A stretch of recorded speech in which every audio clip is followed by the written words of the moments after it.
What's the solution to poverty? It's not poverty alleviation. Like this idea that I should just be happy being a little bit less poor. The solution to poverty is prosperity. And how do we build prosperity? It's entrepreneurs, right? They always have two companies, one in Africa and one in the US. One almost took 2 years, the other one barely 20 minutes to put together. It's not whether colonialism was good or bad. Of course it was bad. Yeah. It's that talking about it is not actually changing anything. Exactly. It's making people feel like victims, actually making them victims in the future because you're not creating the wealth yourself. Exactly. No matter what happened to you, you're responsible for what you do for you. Oh my God, great to have you on the show. Thanks for having me, both of you. One of the questions that has been suggested to us, because we obviously ask our fans, etc., what we should talk about is colonialism and Africa. This is something you talk about a lot. Is Africa poor because of colonialism? Resounding no. I mean, think about it. People like, when you line up, you could line up 100 people, African, non-African, doesn't matter. And you start asking questions. And you might probably get 100 different answers. Some people will be like on the IQ thing, lazy thing, that whole racist trend of why Africans are where they are today.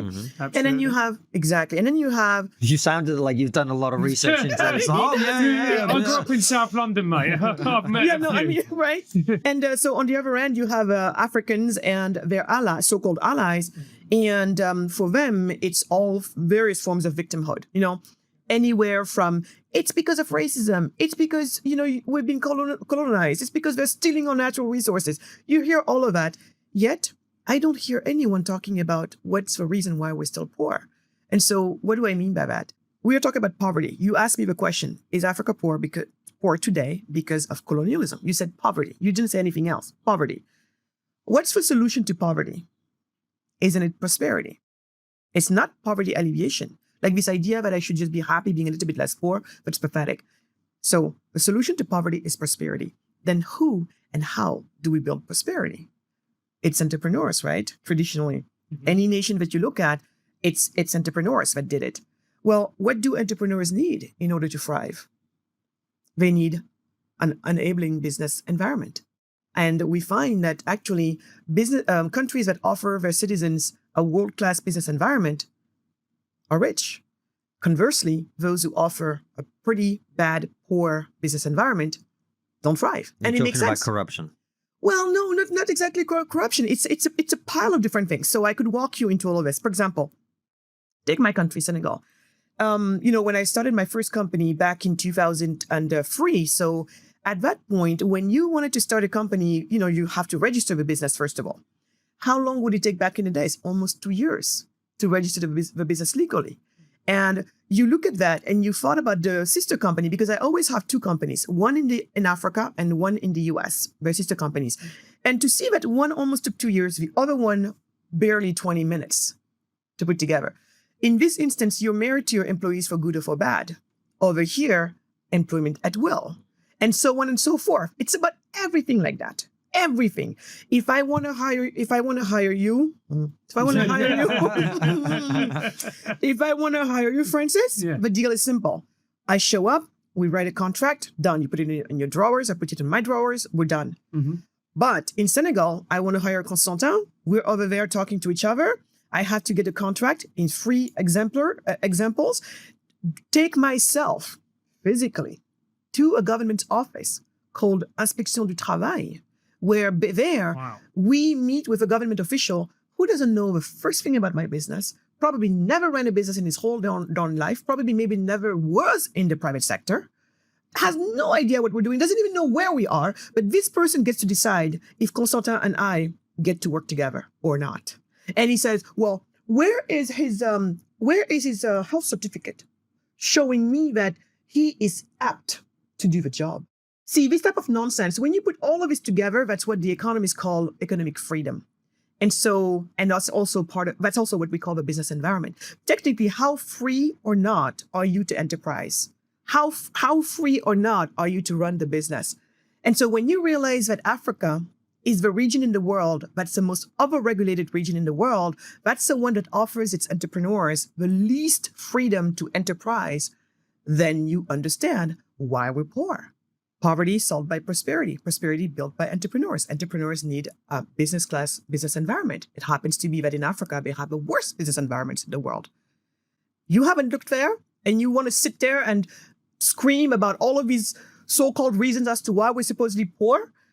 Give me a break. Give me a break. So this is what we have found, and that's what we need to work on, and no one is working on it, because those 100 people I told you about, you line them up, you ask them why we're poor, none of them speaks about the shackles that are around my neck as an entrepreneur trying to do business underground. Good luck with that. Why is it so overregulated, though? Because once upon a time, we drank the fateful, ill-advised ideology of socialism. And I will try to describe here what socialism means, because our friends who feel victimized all the time, and our young people who think socialism is a good idea.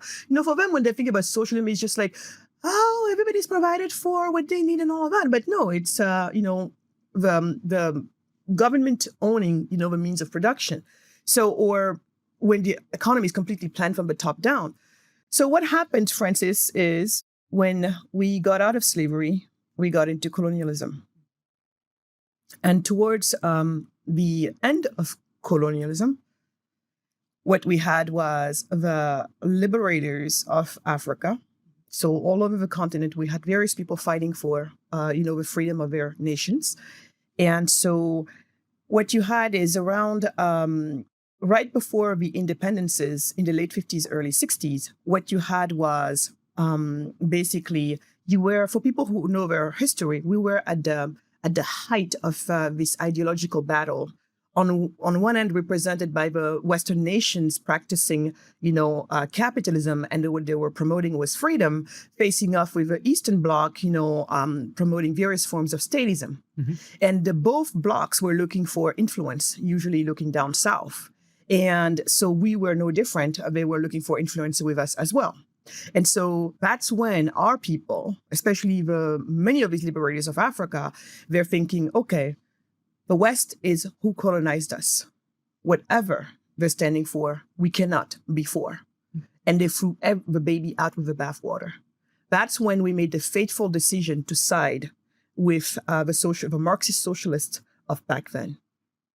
That's how, as most African nations were starting to become free, most of these leaders were also socialist leaders. And as you know, this thing doesn't happen in a vacuum. You just don't be like, oh, I'm a socialist, and it doesn't show anywhere else. So everything is following, the socialist ideologies. Basically, all of these, what do you call them? These 5-year plan a la Soviet style. That's what almost all African nations had. And then some people were like, well, Nigeria was not social. Well, Nigeria still was doing a 5-year plan a la Soviet style. This is how we became socialists. But no one sees that today, because what the world sees is, it's so funny, because I talk to people even on the right, and they say, what do you mean? Africa is this lawless land. So for most people, there's no law going on in Africa. It's like every man for themselves. And my fellow Africans also feel the same way, because they'll be like, what do you mean that Senegal and in general Africa is the region in the world where the employees are the most protected? I'm like, yes, on paper, this is the region of the world where employees are the most protected around the world.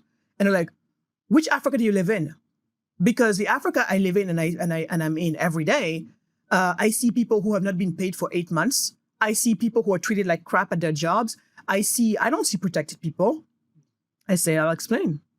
What you see is the result of us on paper. I take my country. Senegal is one of the countries where the employees are the most protected in the world.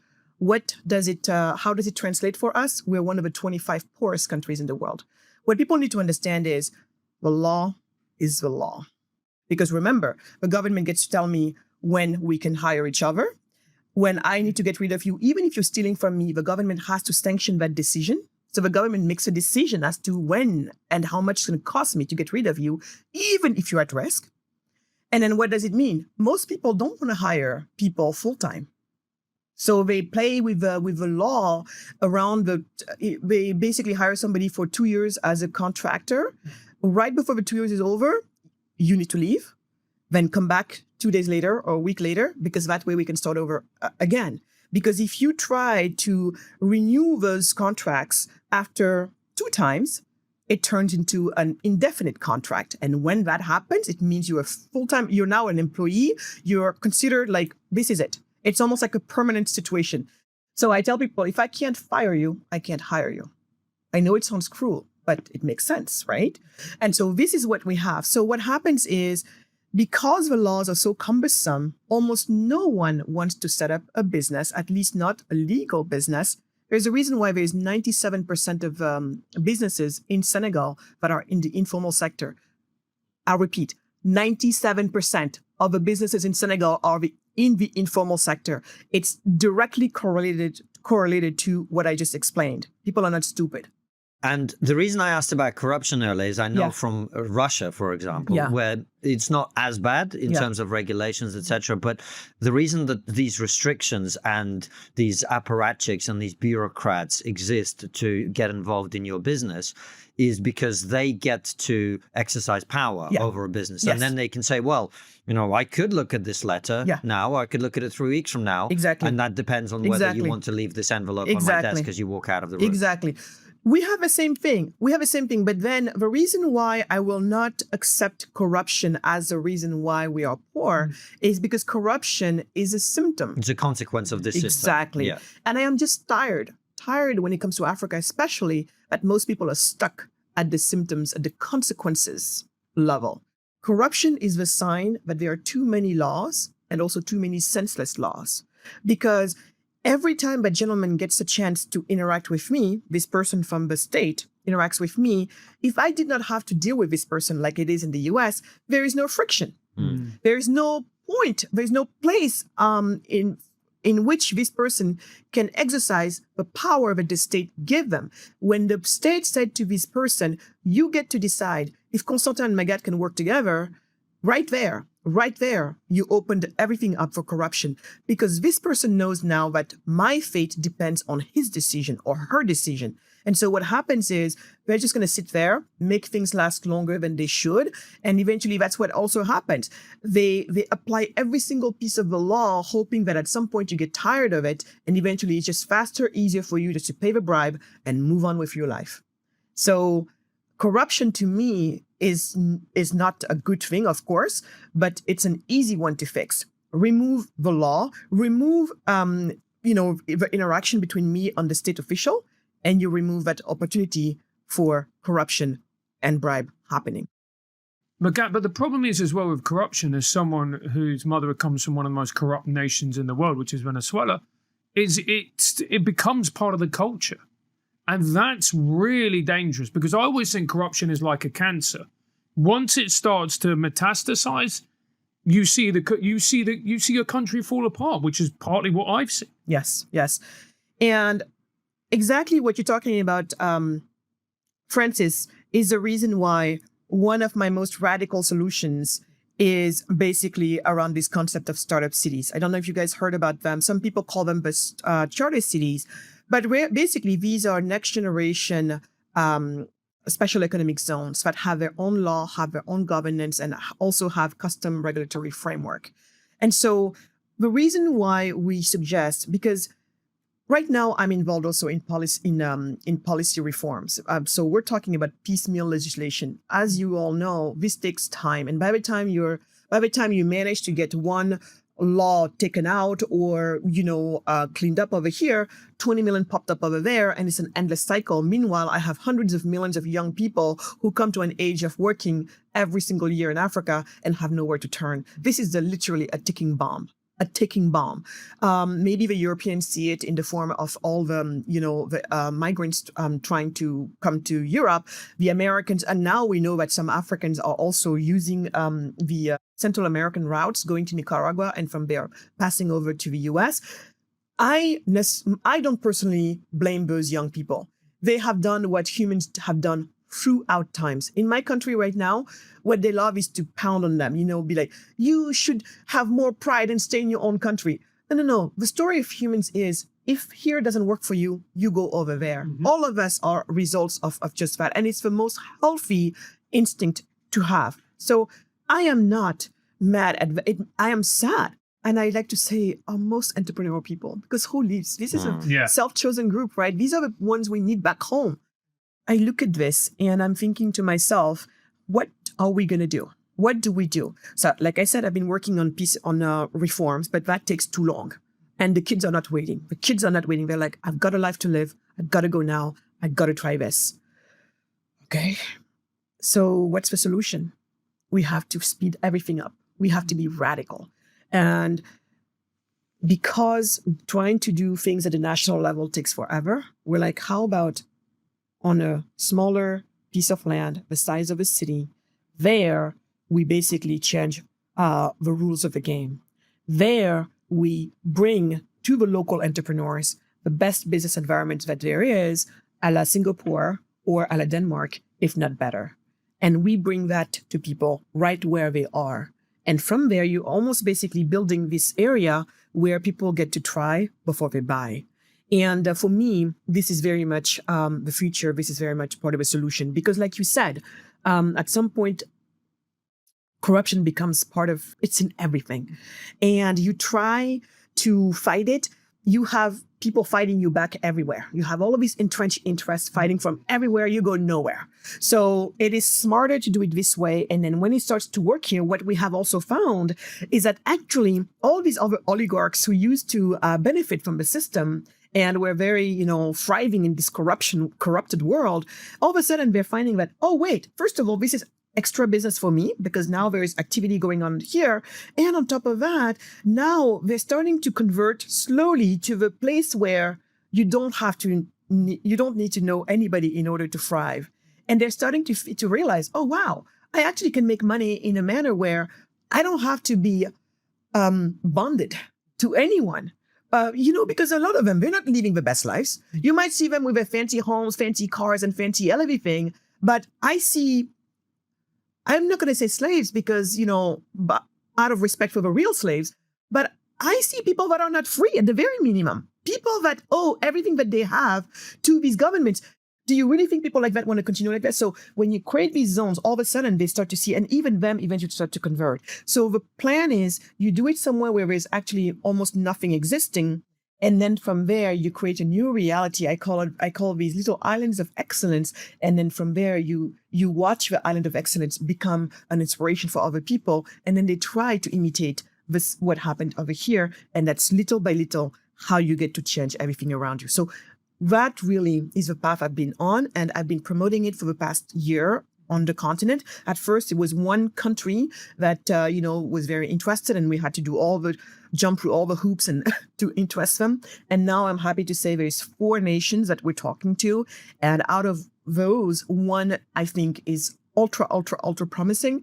And hopefully within the next few months, we'll be now able to announce where we're doing this. So I am so bullish on the continent. It's not even a joke, because we know that when you do things like this, it takes within 25 years, we're talking about a generation, you can see the change starting to happen. So that's why my stated goal is by 2.5 billion prosperous Africans by 2050, because that's how many we will be by then. I'm really inspired by what you said, because one of the things I noticed when I was in Venezuela was, we call it tercer mundista, which means third world attitude. And people, in the West would be like, oh, that's a really horrible way to look at it. But it's true, and particularly when you look at politics and these politicians, all they care about is reaching the top, not because they want to serve their nation, not because they want to turn what should be one of the richest countries in the world in terms of resources into one of the richest countries of the world. But all they care about is getting to the top and enriching themselves. That's right. That's right. And you think to yourself, you look at it and you go, well, it doesn't matter how rich your country is. It doesn't matter the potentiality a country has. You are always going to be doomed to failing. That's right. That's right. Yeah. No, very much. And so that's why for me, it's very much my attitude in life. It's criticized by creating. So it's like when something is wrong, of course, put your finger on what's wrong so that you can, because without a proper diagnosis, you can't really come to a right solution. But beyond that, then get working on the solution. Otherwise, sit down and shut up. Yeah. Well, I do think history is very important because people, in order to control the future, you control the past, right? And the stories that people are told about their own history and the history of other people and the history of the relations between them are really important, I think, in terms of people's sense of who they are. So I imagine if you tell people constantly, well, you are where you are because of colonialism or because of slavery, because of this, it creates a certain mindset. And I just want to come back to that, because is it really true that colonialism, isn't really important in the history of Africa, in the history of where Africa is today? And I'm always the first one to say, did it have a big role in it? Absolutely. But my problem is, I always like to say yes and, right? And not be stuck at, we cannot. You've what done happened? improv then. Yeah. What happened? There's nothing we can do about that. Nothing. Yeah. And denying what happened also is definitely not where I'm coming from. Right. I'm Yeah. the first one to say, yes, this stuff happened. And it was violent, among probably one of the most violent colonizations that there were, if we have to measure these things. So absolutely, all of that happened. Just like, if you're born to, I don't know, drug addicted parents, whatever, of course it's going to be part of who you are today. But does that control what you can do later for yourself? No. I had this great friend of mine, he passed away, but he said, no matter what happened to you, you're responsible for what you do for you. Mm-hmm. And I really, really, for me, I'm trying to extract our people from that place of commiseration, of this is what happened to us, of this was so wrong. We got to depart from that place, however defining part of our history thought it was. And someone like me, I like to remind our people, there were Africans on that great continent before the white man ever set foot on the continent. Who were we? What were we doing? What was our story? And when you look there and you look at the work of people like Professor George Ayite, great new also historians that are coming up, and you see that Africa had some of the richest empires of their times. We don't know this. We don't think about this. In fact, I argue that for most people, Africans and non-Africans, the story of Africa starts with slavery, moves on to colonialism, to present day. So we are robbed from a very important time of our history. And when you look at that time of our history, Africans were practicing the free enterprise. We were free marketeers, trade routes, among some of the most vibrant in the world. So that's also part of my birthright. Yeah, have we gotten derailed afterwards? Yes. Yes. Does it play a role in who we are today? Yes. Yes. But is that where the story ends? I guess some people would like it to be that way. What about the way we have these conversations in the West? Because obviously you're someone who's come from Senegal and you live in the US some of the time. And I imagine because you have a certain skin color, people assume certain things about you and want to sort of bring you into a certain conversation. Yes. How do you see the way we talk about these issues in the West? When I came to understand everything that I understand today that I'm sharing with you, I literally lost 90% of my friends. I came from the left. I used to belong to the left. I was borderline commie, if you can believe that. Really? Yes. Why? Because that was what you were taught, or because for the longest, I've always cared about people. I've always cared about people. I've always cared about those among us who are disadvantaged. Yeah. You know, and so for the longest time, I really believed what that side was saying, what the socialists were saying. I believe that maybe it was the best chance for disadvantaged people. I believe, and especially and yes, back then I used to think all the things that I push back on today. I used to think that colonialism is the reason why we were where we were. The fact that our natural resources are being, literally stolen is why we were where we are. Maybe racism, maybe, the white people just didn't want us to get somewhere.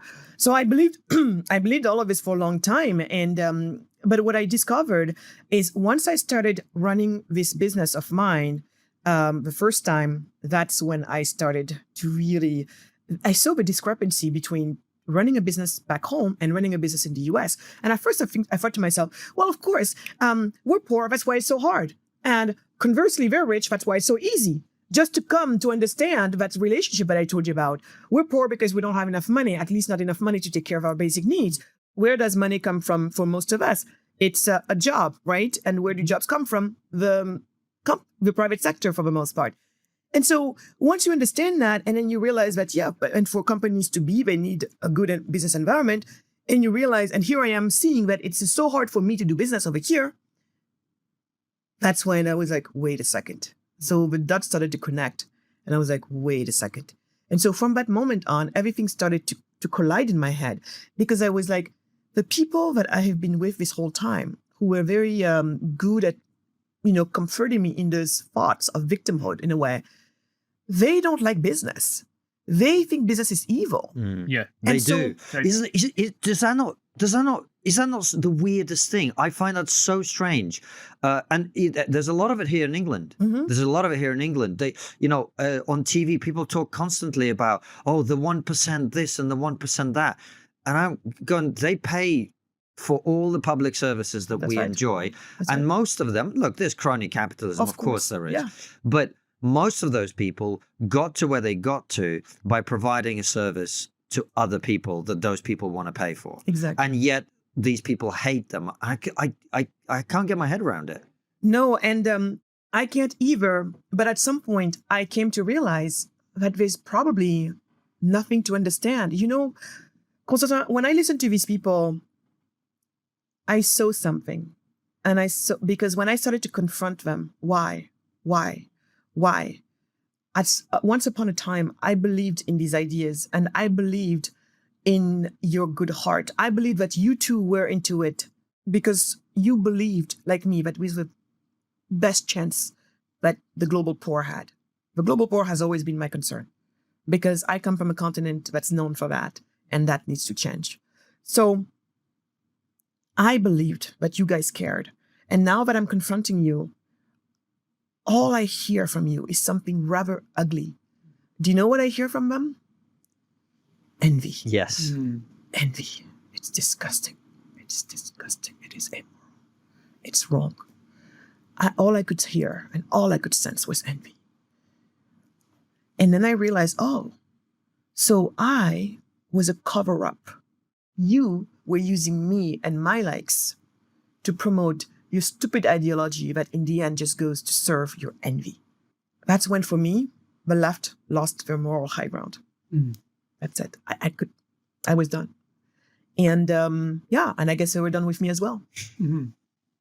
Magatte, there has been quite a number of criticisms against France and its relationship with the French-speaking African countries. And they say that France has quite a parasitic relationship to these countries. Do you agree with that? Do you disagree? I absolutely agree with that. I really do. Most of our economy seems to be controlled by the French.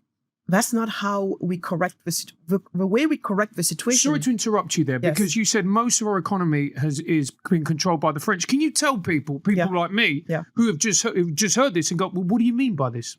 Yes. I think the reason why people have such a big problem is in looking at it, and it seems like everything is controlled by France, which in a way it is. And I am sure that France is probably playing its hand in that. Also, our currency is pegged against the euro, and France is there are guarantors. Even before the euro was there, our currency was not printed in my country. It's printed in France. And they keep a big reserve back there for, guarantees. And so it's unbelievable. But there again, you ask me, and I say, you know what? They're doing what they can get away with. And as long as the rest of us are locked out, our country remains poor. It remains poor. It means it has no sovereignty, really. Has no sovereignty means it needs to answer to the people who bail it out, which is usually going to be France for the most part, the European nations, and some the US as well. So as long as you keep your entrepreneurs down and they can't produce the wealth that all nations that are prosperous rely on, then you are going to remain a poor nation, which means you have no sovereignty, which means you're answering to a foreign entity, a foreign government in this case, because foreign aid. So this is also the part that my fellow Africans, I feel, don't really understand. So their natural instinct is, we see this, it doesn't look right, it doesn't feel right, and then our solution to this is, we're going to do a coup. I'm sure you've been hearing about the resurgences of coups in West Africa. They're back. And so the plan there is, we're going to kick these people out who are basically the valets of France. And then we're going to have people in here who are not going to be the valets of France anymore. And then voila, things are going to change. Well, they're going to be the valets of Russia and China now. Thank you very much. Thank you very much. Because what we don't understand is that the only way to be truly, truly, truly sovereign is to make your own money. That's the only way. And until we get there, we are always, always going to be under someone's rule. The sooner we understand that, the sooner we get to work, and we know what to do when it comes to get to work, and the sooner this gets corrected. And like I said, within 25 years, it can be a very different story. But Magatte, is there not a contradiction in what you're saying? Because on the one hand, you say Africa's not poor because of colonialism, but on the other hand, when Francis asked you about French influence, Yep. Isn't that what people mean by the legacy of colonialism? I think that's what they mean, but I think they're wrong in that. Because my point is, anytime we could have done this, anytime over the past 60 years, yes, the French control a lot of the economy, but that's not the reason why we're poor. Remember, again, Konstantin, go back with me. You're poor. Poverty is solved by prosperity. Prosperity is built by entrepreneurs. You are not allowing your entrepreneurs to create. When the French show up, what you're doing for them is, here is the red carpet. The nonsense laws that Magatte has to deal with, you don't have to deal with it. The nonsense laws that Magatte has to contend with, or all of these tariffs when she brings up her product, we made a negotiation with you that you're not going to have to put up with that. They give you all types of exoneration, but to me, they don't. And I am the one my country needs. Me and others like me. But we are excluded from the forces that allow us to release our magic of building something out of nothing, which is what I call entrepreneurs. Entrepreneurs are those who criticize by creating, and those who create something out of nothing. You don't allow me to create. So what's left? And so if I'm not creating, we as a nation stay poor. When a big corporation shows up, which is what Total is, Orange is, all of these companies are, Coca-Cola, whatever, when they show up, you deploy the red carpet for them because like, oh my God, we needed you because we're so poor. We want you to come and create these jobs over here. When you have completely overlooked me over here. So what you're talking about is essentially people are having the wrong conversation. It's not whether colonialism was good or bad. Of course it was bad. Yeah. It's that talking about it is not actually changing anything. Exactly. It's making people feel like victims. Yes. It's actually making them victims in the future because you're not creating the wealth yourself. And then, as you say, when the big corporations come in, you need their money because you've been brainwashed into being a victim this entire time. Exactly. Because you're focusing on the past instead of the future. Exactly. Okay. You got it. That's exactly my point.